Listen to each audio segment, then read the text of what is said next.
Morning student, 9th class physics. Today we are going to discuss about the next second chapter, force and law of motion. आज हम first chapter की revision complete हो चुकी with question NCERT question answer. Today we are going discuss about the next second chapter क्या है, force and law of motion. तो first of all we have to discuss force. तो सबसे पहले हम क्या पढ़ेंगे, force. 9th 6th 7th class से पढ़ते आ रहे हो तुम. फोर्स क्या होता है? फोर्स किसी भी ऑब्जेक्ट को या तो पुश करते हो या फिर पुल करते हो. ठीक है, पुश या pull of an object is called force. ठीक है, मतलब कोई ऑब्जेक्ट यहाँ पे रखा हुआ है, ये कोई ऑब्जेक्ट रखा हुआ है रेस्ट पे. किस पे ऑब्जेक्ट? रेस्ट पे. जब तक तुम उसको ना पुश करोगे ना पुल करोगे तो ये आगे मूव नहीं करेगा. तो तुमने इसके ऊपर क्या लगाना पड़ेगा? फोर्स लगाना पड़ेगा. ठीक है, तो तुमने इसको पुश किया, पुल किया और ऐसे किसमें चला गया? मोशन. ठीक है, दैट इज फोर्स. ठीक है, फोर्स की कुछ कंडीशन होती है. क्या होता है फोर्स? जैसे कि तुम बास्केटबॉल खेलते हो, बास्केटबॉल खेल रहे हो, तुमने क्या किया? उस बॉल को किक की. पहले वो किक किस पे थी? रेस्ट पे. तुमने उस पे क्या लगाया? फोर्स लगाया, तो वो रेस्ट से किस में चली गई? मोशन के अंदर चली. ऐसे ही हम क्या कर सकते हैं, फोर्स से हम किसी भी ऑब्जेक्ट की स्पीड को क्या कर सकते हैं? चेंज कर सकते हैं. अब कोई ऑब्जेक्ट मान लो सीधा जा रहा है, तुमने उस पर फोर्स लगाया, टर्न कर दिया, तो फोर्स से उसकी स्पीड भी क्या हो गई? चेंज हो गई. ठीक है, ऐसे ही तुम क्या करते हो, force can change the direction of a moving body. किसी मूविंग बॉडी की शेप, किसी मूविंग कोई बॉडी मूव कर रही है और फोर्स लगा के तुम उस बॉडी की डायरेक्शन को क्या कर सकते हो?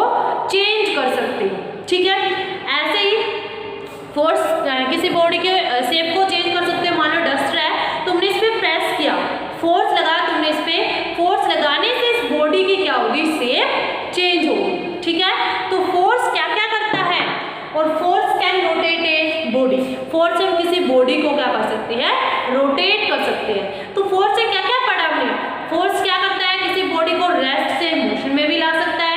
फोर्स से हम किसी ऑब्जेक्ट की स्पीड को चेंज कर सकते हैं, किसी ऑब्जेक्ट की डायरेक्शन को चेंज कर सकते हैं और किसी भी बॉडी की शेप को चेंज कर सकते हैं. और फोर्स से कोई बॉडी क्या करवा सकते हो? रोटेट करवा सकते हैं. तो समझ आया फोर्स क्या है? Push and pull of an object. Resultant force क्या होता है? नेक्स्ट टॉपिक क्या है? Resultant force. रिजल्टेंट फोर्स क्या होता है? Total force. मान लो कोई ये ऑब्जेक्ट है, ठीक है, इसमें फोर्स लगा इधर F1, इधर फोर्स लग रहा है F2. तो रिजल्टेंट क्या है इसका? टोटल फोर्स, दोनों फोर्सेस का sum. That is called resultant force. ठीक है, तो नेक्स्ट जो टॉपिक आता है, it is the most important topic. क्या है? बैलेंस और अनबैलेंस फोर्स. तो देखो, बैलेंस और अनबैलेंस फोर्स क्या होता है? Balance and unbalance force. देखो, हमने क्या लिया? हमने ये कोई अर्थ, ये अर्थ, ठीक है, अर्थ के ऊपर क्या रखा हुआ है? कोई बॉक्स रखा. ये अर्थ है, अर्थ सरफेस है, सरफेस पे कोई बॉक्स रखा हुआ है और इस बॉक्स पे दोनों साइड क्या लगी हुई है? स्ट्रिंग लगी हुई है. बॉक्स पे दोनों साइड क्या लगी हुई है? स्ट्रिंग लगी हुई है. मैंने बॉक्स को इस डायरेक्शन पे खींचा, फोर्स लगा. अब मैंने इसको इधर फोर्स लगा, इधर खींचा, तो बॉक्स किधर मूव करेगा? इस साइड ही मूव करेगा ना. मैंने क्या किया? इस बॉक्स को इधर फोर्स लगाया, तो बॉक्स की डायरेक्शन, मूविंग की डायरेक्शन किधर होगी? इधर होगी. ठीक है, सेकंड कंडीशन, मैंने क्या किया?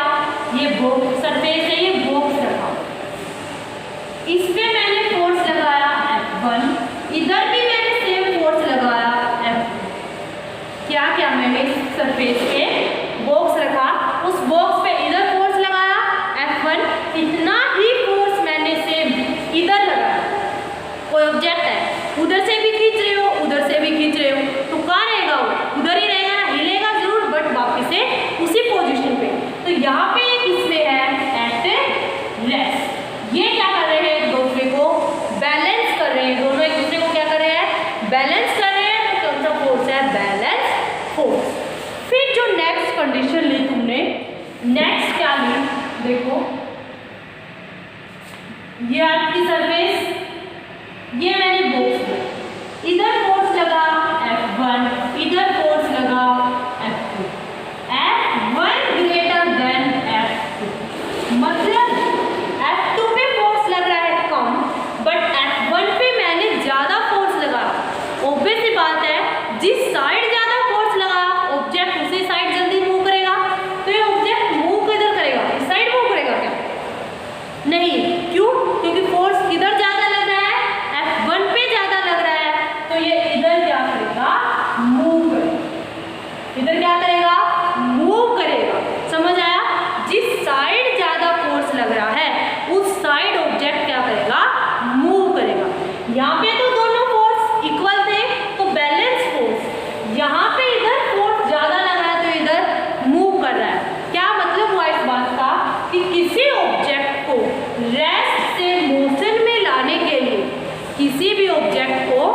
ऑब्जेक्ट को रेस्ट से मोशन में लाने के लिए एक ऑब्जेक्ट की जरूरत पड़ती है।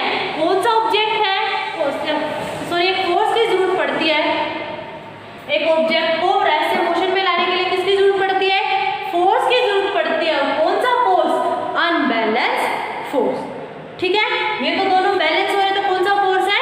बैलेंस फोर्स है। समझ आया यहाँ तक? बैलेंस और अनबैलेंस फोर्स क्या होते हैं, फोर्स क्या है। ठीक है, तो क्या क्या किया हमने? पहले क्या किया? फोर्स। क्या है फोर्स? किसी भी ऑब्जेक्ट को पुश या फिर पुल करना। और फोर्स कैसी क्वांटिटी है? वेक्टर क्वांटिटी है, स्केलर क्वांटिटी। हमने फर्स्ट चैप्टर में पढ़ा था। कैसी क्वांटिटी है फोर्स? देखो, अब डोर का एग्जाम्पल लिया था हमने। अब तुम्हें पता ही नहीं होगा कि डोर इस डायरेक्शन में खुलेगा, तो चाहे तुम पुश लगाओ चाहे तुम पुल लगाओ, खुल ही नहीं कर सकता जब तक तुम्हें उसकी डायरेक्शन का नहीं पता लगेगा। तो इसमें क्या हुआ? डायरेक्शन भी हुआ और मैग्नीट्यूड भी हुआ।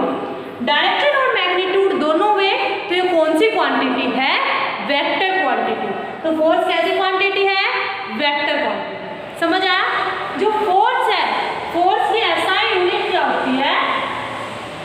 फोर्स की एसआई यूनिट क्या है? न्यूटन। क्या है फोर्स की एसआई यूनिट? न्यूटन, जिसको किससे रिप्रेजेंट करते हैं? कैपिटल एन से।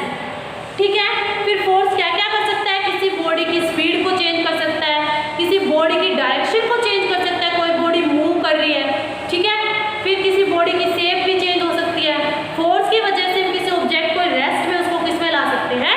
मोशन में ला सकते हैं। फिर पढ़ा हमने बैलेंस और अनबैलेंस फोर्स। बैलेंस फोर्स, दोनों साइड इक्वल फोर्स लगे, तो कौन सा है? बैलेंस। अनबैलेंस फोर्स, किसी भी ऑब्जेक्ट को रेस्ट से मोशन में लाने के लिए फोर्स की जरूरत पड़ी, और कौन से फोर्स की? Unbalance force. ठीक है, तो यहाँ तक अच्छे से लर्न करना है इन सबको। ठीक है,